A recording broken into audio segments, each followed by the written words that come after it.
It's been a month since Eurovision 2024 ended in Malmö, and that gave me a reason to travel to Switzerland to meet up with the Eurovision winner, Is Nemo! that me? Oh, okay.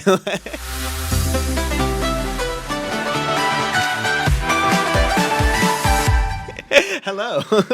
Welcome to Zurich. Thank you, thank you. How does it feel when I say that out loud, Eurovision winner, Nemo?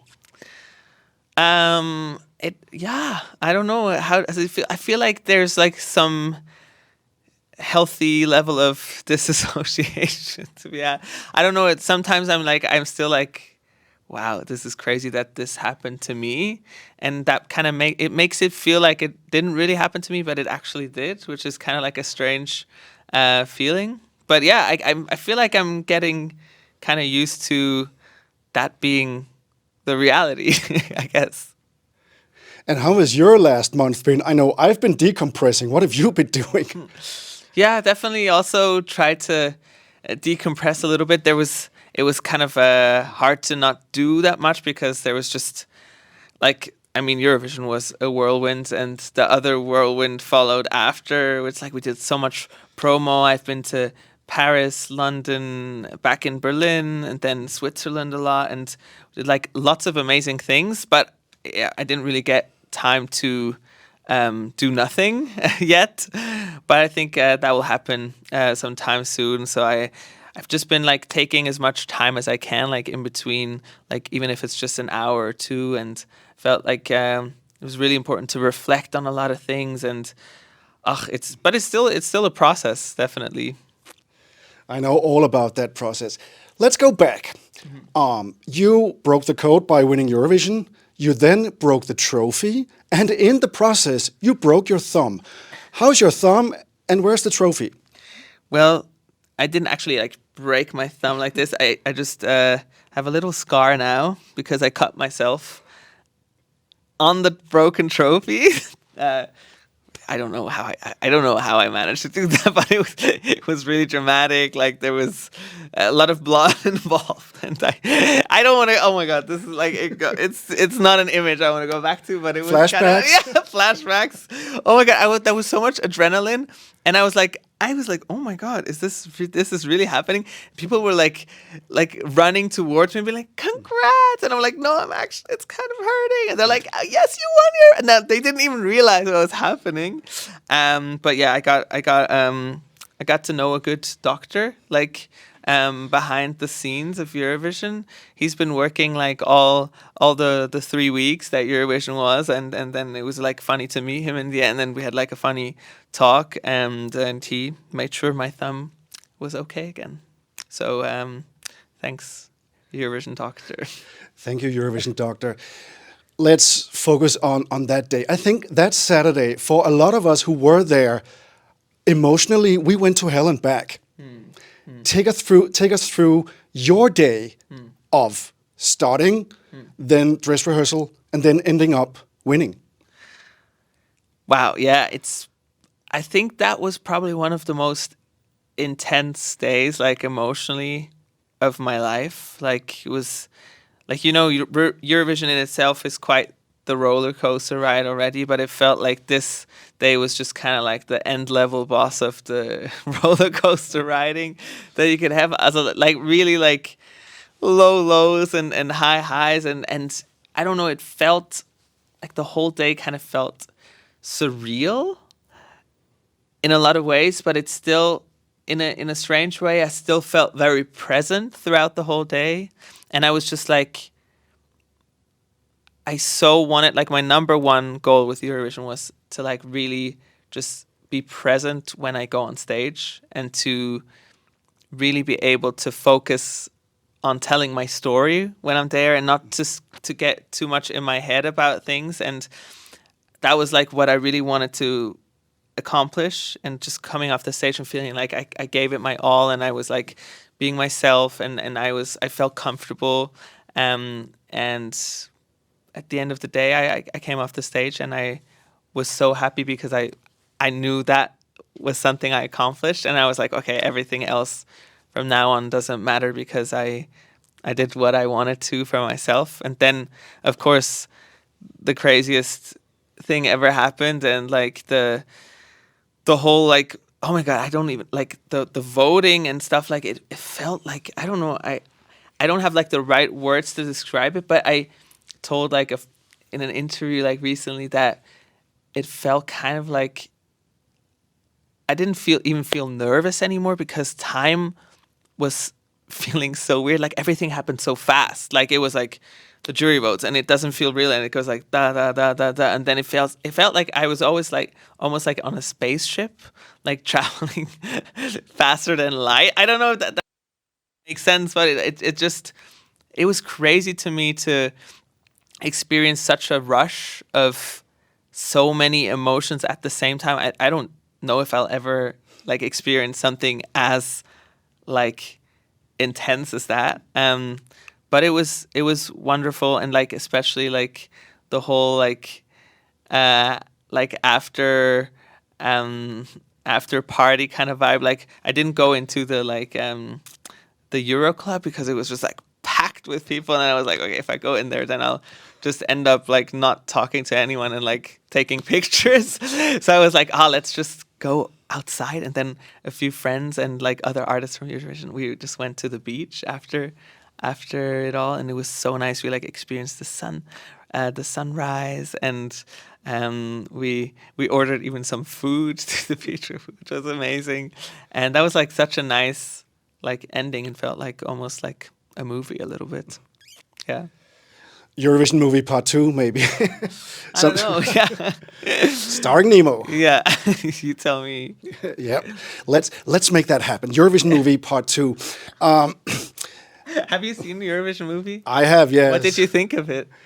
It's funny, and you know, when you look at it retrospective, it's kind of like some of it, too much of it is actually true. And now you've experienced it yourself as well. Yeah. Yeah, it is. It kind of like, it in a lot of ways, it's not accurate at all. But then in some ways, it's like, oh my god, this is exactly how it is. It's too accurate, actually. So sometimes, I'm seeing you're wearing your hat. What about the disc? Did you bring that with you home, or has that stayed in Sweden?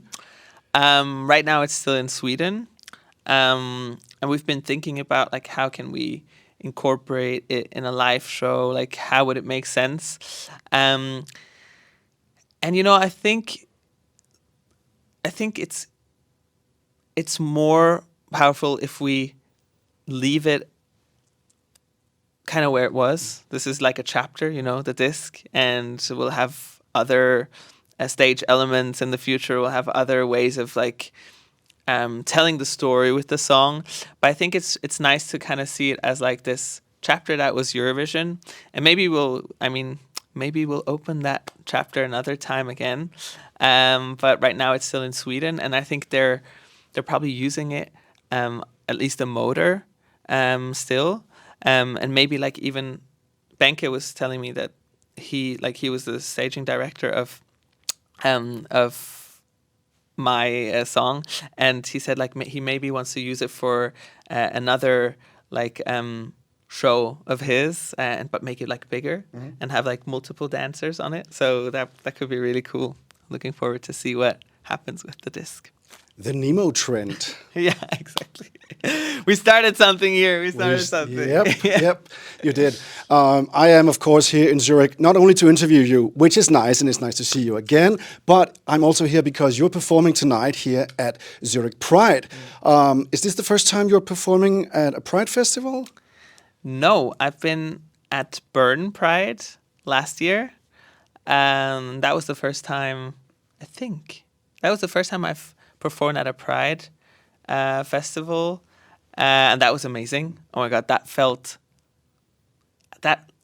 just level of feeling at home when looking into an audience, and the energy was incredible. And I don't even know like what's gonna happen tonight. I'm like a bit nervous because it's like my first show back in Switzerland. I mean, it's technically not like a show. Like I'm only performing the code. I'm performing an 8-minute version of it, which is gonna be fun.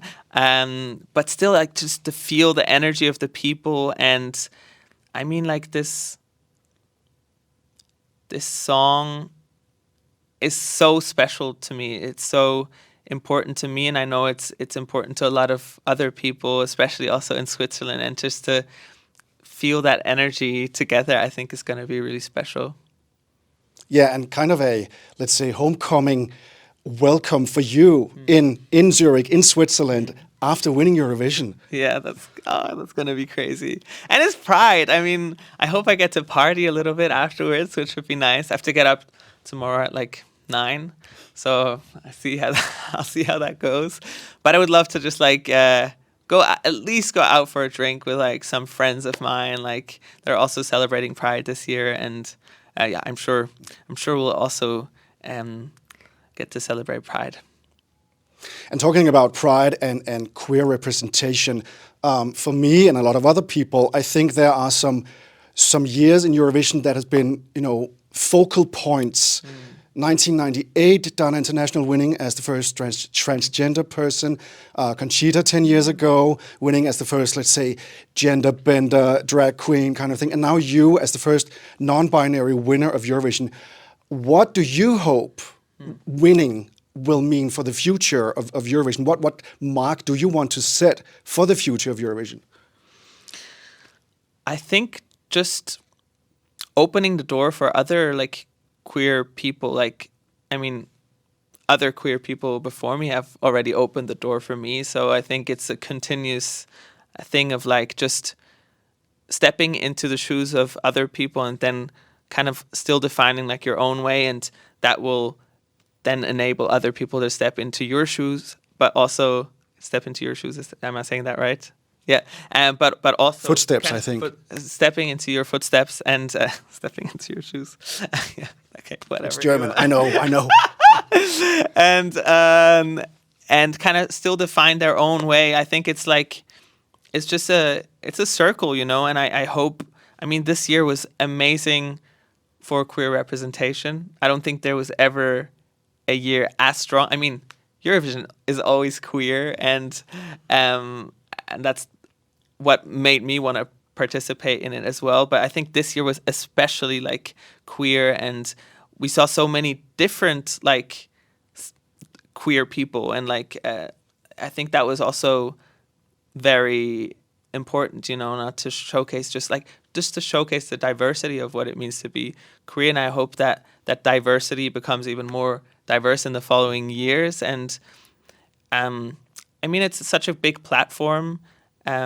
So many young people watch it, so many people that need like to see queer representation watch this. So I would just hope that it continues to be there will continuously be this space for queer people in the future.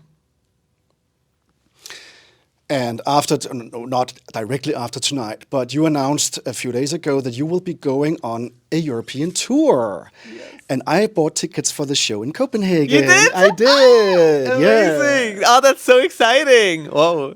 The pressure is on now that I know that you're coming. I'll be first row. You'll be? Yeah. I'll try. I'll see. How is it going to be for you to tour, to get your music out to all of the European countries, not only here in Switzerland? That's honestly like it's more than I ever like expected to be able to do with music. I've been so lucky because I really, like I really feel like I found my people like through my music. Like there's been this insanely kind and loving community like growing with my music and around my music.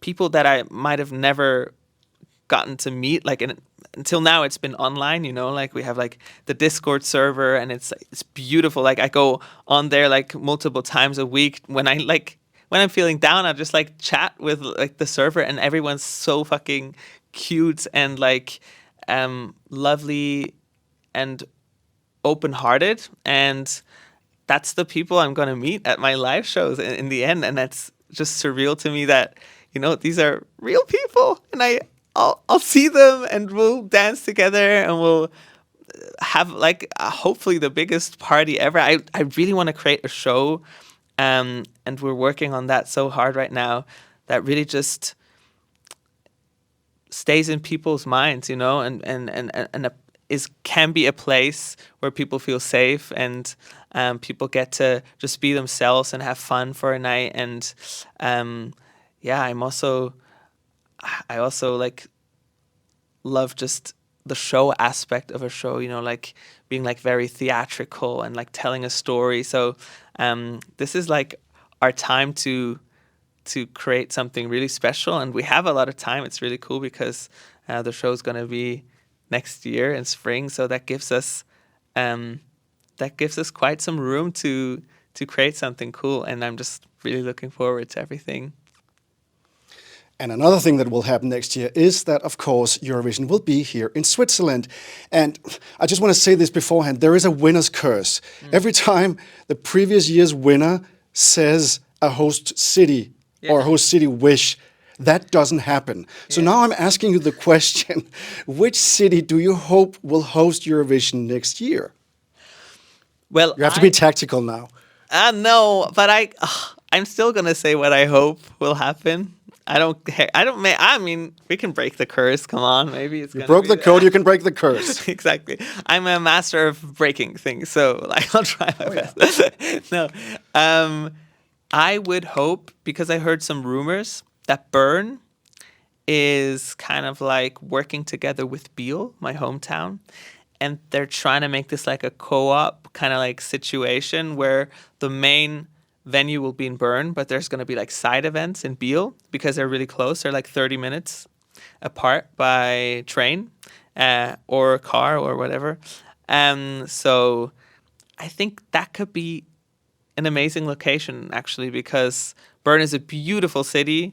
Biel is such a cool city. It's like the best city in the world, if you ask me, even though it's really small. And I grew up in it. I'm very biased, but it would be nice to show people kind of where I grew up, and Biel is too small to host it. So it's nice that they're like thinking of this as like a collaboration. And yeah, I would hope that came true. And now everyone will go into different booking sites and try to book hotels in Bern because you said so, or another city because you actually said so, and it won't be anyway. Anyway, do what you think is right. Yes. Like we can't influence that. But I mean, hotels in Bern, you can pre-book them and then you can probably cancel them ahead of time, right? Yeah. Well, I saw Basel is also Basel, Zurich, Geneva, Bern. I think those are kind of like the four. Have you heard of any others? Not St. Gallen actually has also expressed interest. Oh, really? Yeah. Okay. Because they have a new arena apparently. Okay. Yeah. Yeah. The Bern arena would also be new, so that's something that has to work out still, I guess. But I'm sure everyone has a plan. Yeah. Where do you think it's going to be? Oh, if I say something, then that probably won't happen. I mean, I think Zurich is the front runner because of the infrastructure, but who knows? We said that a lot in the past few years, and then it didn't turn out that way. So Geneva was last time, right? No, Lausanne was last. Lausanne. Yeah. Okay. Yeah. Okay. So maybe because it's been in Lugano, the Italian-speaking part, and in Lausanne, the French-speaking part. Now this time it has to be the German-speaking part. Would be fair, I guess. Yeah. Liz Asher, Celine Dion, Nemo. Yeah, it would make sense. Yeah. I think it would. We are wrapping up this interview, Nemo. Your last thoughts about this whole Eurovision experience? Oh my God, it's changed everything in a way. Like I keep saying like everything has changed, and at the same time, it still feels the same. You know, I still just do music. I go to the studio and I have no other hobbies. Like I just do music, which is fun. But now, I mean, like, just the people I got to meet, like the fact that I'll probably move to London is crazy to me. So many people actually are considering, I'm not gonna like drop names, but people from Eurovision that I met, like other artists, are also considering moving there, which is so much fun. Like we're gonna stay in touch. We're gonna have like a little bubble, a little family there, which will be nice. I'm really grateful for the doors that have opened up and the things I get to do. I feel like I'm in a very creative and like just energized phase. I can't wait to just continue to do my thing and surprise people here and there. And first, we will see you tonight here in Zurich Pride, and then the European tour next year. It's been a pleasure, Nemo. Thank you so much. Thank you. Aw.